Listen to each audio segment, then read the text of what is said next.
CaPRI has set about establishing all sorts of new standards. Starting our meeting early and Mona is a new one, but distinguished members of the head table, colleagues, friends, it really is a pleasure for me to welcome you this morning to this seminar on the question of the fixed exchange rate for Jamaica.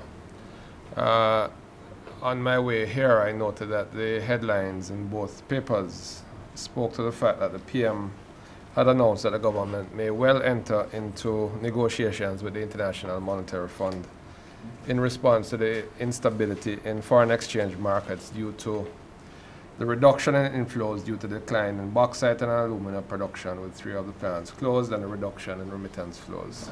There is today a very palpable level of anxiety and uncertainty associated with the current economic environment. And already one of the most enduring discussions in the island has begun to escalate once more. This discussion concerns the appropriate exchange rate regime for Jamaica. Should we implement a fixed or pegged exchange rate regime, or is a floating or flexible exchange rate regime more appropriate for us? What factors ought to impact or influence that choice? What factors influence our exchange rate and cause the types of pressures referred to in today's paper by the Prime Minister? How do the monetary and fiscal policies impact on the level of stability in the economy? Is borrowing from local or international sources an appropriate solution at this time? What role do temporal shocks, such as those associated with extreme natural hazards, given that we are now in the hurricane season, or sudden escalations in energy prices, food prices, or other commodity prices have on the stability of our environment and our economy? Is the model that is being pursued by the Barbadian government a more appropriate one for Jamaica? Should we embrace this model at this time? The Mona campus of the University of the West Indies is pleased to be hosting this seminar on the question of fixed exchange rate for the Jamaican economy at this time. It is one of the key issues and challenges faced by our country, and we here at Mona and our affiliated organization, CaPRI, are keen on addressing issues such as these as we seek to contribute to the growth of our economy and the improvement in living standards of our people. The seminar could not have come at a more appropriate time. It is not only the issues, this is not the only issue, I should hasten to indicate, that with which we are concerned. We are concerned too with how the nation is responding to the global changes which have led to the rapid decline in foreign exchange earnings which the PM spoke of.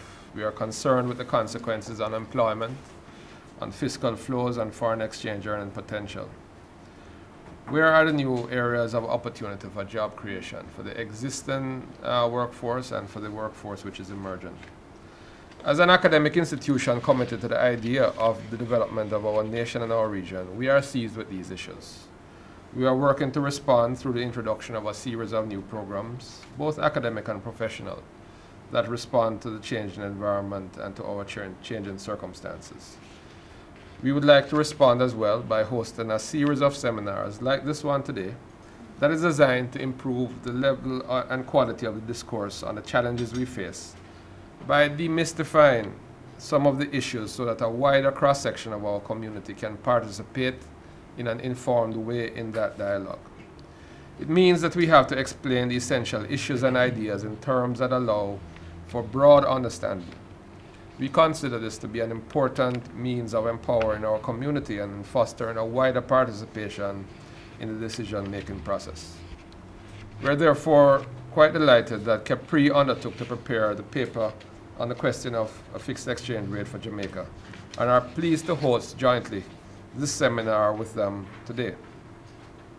We welcome you to Mona and hope you will enjoy participating in the seminar as much as we enjoy participating in its presentation. We look forward to the dialogue which will follow the presentation and promise that we will be listening carefully to the concerns and interests of this audience. We further commit to respond to these interests and concerns concerns by continuing to host seminars which allow us to explore these areas in a manner which enhances our capacity for decision making and policy implementation oriented at facilitating growth and development in our economy. Welcome, ladies and gentlemen.